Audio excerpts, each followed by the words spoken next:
Hello. Now I would like to tell the story which is called The Klasners. This story was about the Klasners. They were a family, they were independent thinkers, very independent and far from submissive. They were domineering and aggressive in a politely offensive manner.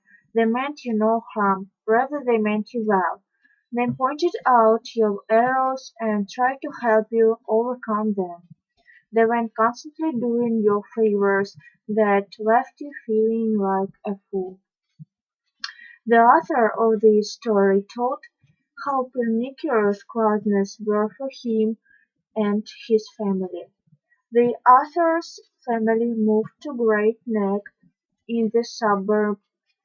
There were more neighbor liners, which meant that they couldn't avoid closeners. Closers never needed anything; they were prepared for every contingency. At the outset, the speaker heard about the Klausners during the dinner. Every member of his family mentioned about Klausners: his wife, his oldest son, his daughter, his young son. They told jokes and stories. The speaker recognized that underneath the humor lay hostility and fear caused by his family's increasing sense of inferiority. The family were discussing the Klasners, and after that Estelle, the wife of the speaker, said that they were invited to a party. Then she added that it would be nice if her husband would wear a turtleneck. The husband looked at her in amazement. He didn't understand why he needed to overdress if it was just a party for neighbors. But Estelle was so excited about it because she found the Klausners like an ideal family. She asked two pieces she asked for pieces of advice about food and followed their rules of living. The discussions about Klausners took up more and more time, and the speaker looked forward to meeting them. The Klausners knew everything. The only one of the Klausner the speaker had met before the party was Harvey, who had become Michael's best friend. Harvey was a big boy with a clumsy gait, but he was a whole head taller than Michael and had apple-ripe cheeks that made him look like the models in the Sunday magazine advertisements for boys' clothes. The only problem they had with him was their son. During his visit, Michael would lose his temper. Uh, his mood go, go, his mood got worse and worse after Harvey became his friend, because Harvey was better in everything. But Michael wouldn't forgo the masochi- masochistic pleasure of being with Harvey. The evening of the party, Estelle wore a charming original dress from the La Louise, because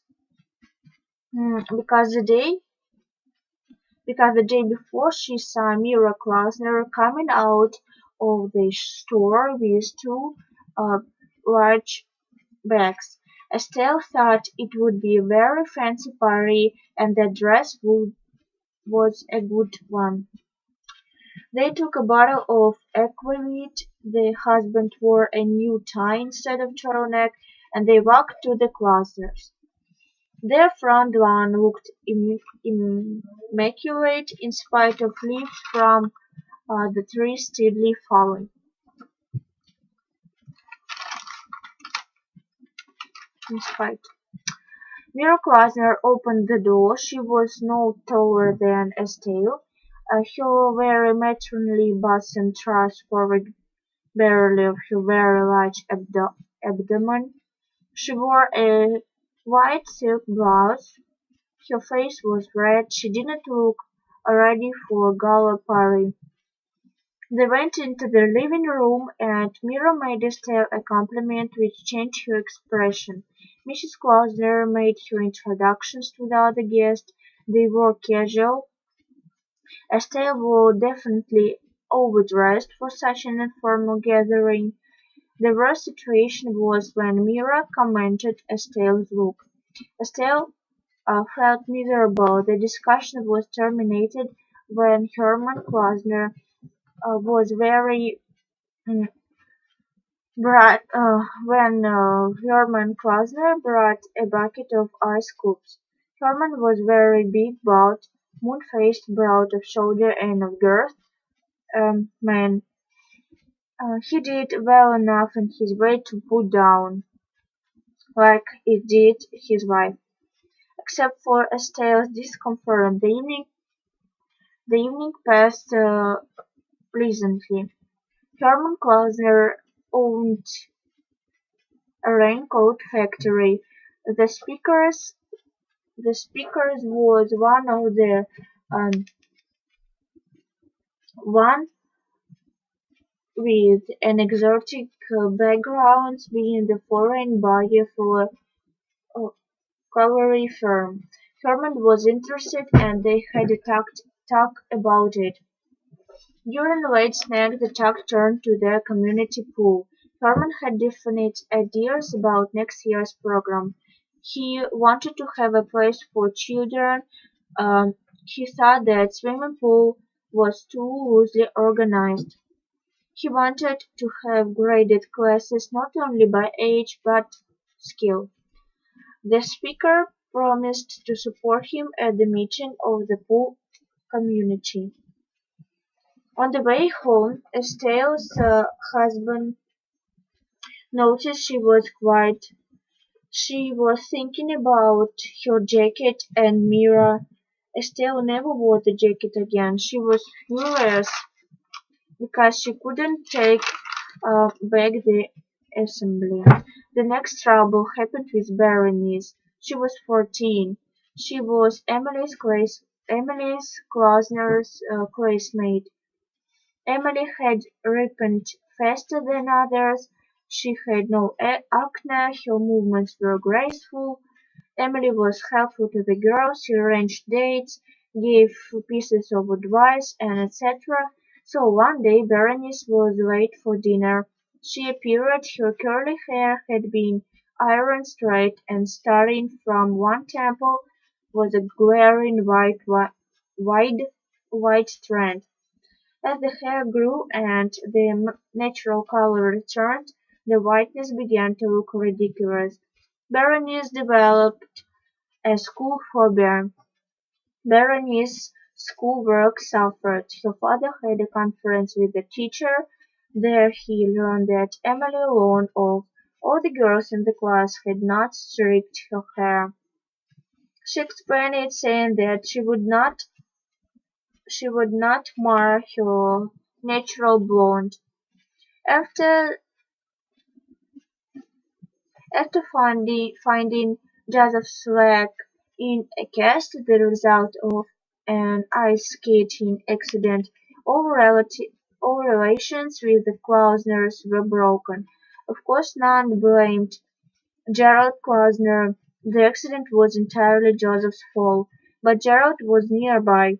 He was teaching Joseph figure skating, but it was enough, and no one wanted took chances. Of course there were some inconveniences, but it was worth it. Summer came and the pool was opened. Herman's idea was a great success. An open swimming tournament by age was arranged. The speaker participated. He was a good swimmer. He knew that he would reach the finals without much difficulty. Michael was the most excited in their family. Berenice didn't join them at the pool because she was sure that the Klausners would win every prize. Estelle also stood at home. Michael tried to control his queer, quivering underlip when his and Harvey's names were called. Michael's father ran down to him, but it was too late. Michael punched and kicked Harvey with his bare feet. Michael was taken away. He fell into his father's arms and wept. His father said that it was better than having to go through the heartbreak of defeat and another tantrum. His father promised Michael he'd try hard to win. Adults were to compete last. By that time the father, Joseph, and Michael were hungry. Joseph went home to watch a football game, and Michael pointed his father for not being foresighted enough to bring a picnic lunch with them, while the Klausners were eating on the grass. Michael was sent down to get a hot dog for himself. His father's appetite was lost looking at the Klausners. The Klausner and the speaker were the first pair drawn. Hermann offered the father the jar, but he said no. He stood morosely and thought about his son's feelings. Son was going to be disappointed in his father. Suddenly Hermann slipped. He was knocked out. The father was shocked. He stood fixed with his mouth open. It seemed to be forever before Hermann opened his eyes. He felt woozy. The Klausner was withdrawn. The speaker was paired with Novgorod, and he won. Novgorod was very slow. When they were dressed, the father handed Michael the gold pin to wear home, but Michael slapped it to the floor and cried that his father didn't win against the Klausner. Then Estelle and her husband talked over. Then they decided to sell their house and move to another. It wasn't roomy, but it was far enough away from the Klausners for them to be safe. Hermann Klausner saved money on the sale of their old house. He found a buyer for them without any commission. The man didn't want to accept the offer, but he smiled and agreed. The Klausner's friend bought the house. The family moved and sighed with relief. The Klausners were done with. A little note of thanks with a present, a Danish silver punch bowl set, was sent. Mira said that it was a Georgia's showpiece, and she wouldn't dare use it. She asked when she makes punch, but it was not a bother. For the family it would have been cheaper to have paid commission, because Klausners were Klausners.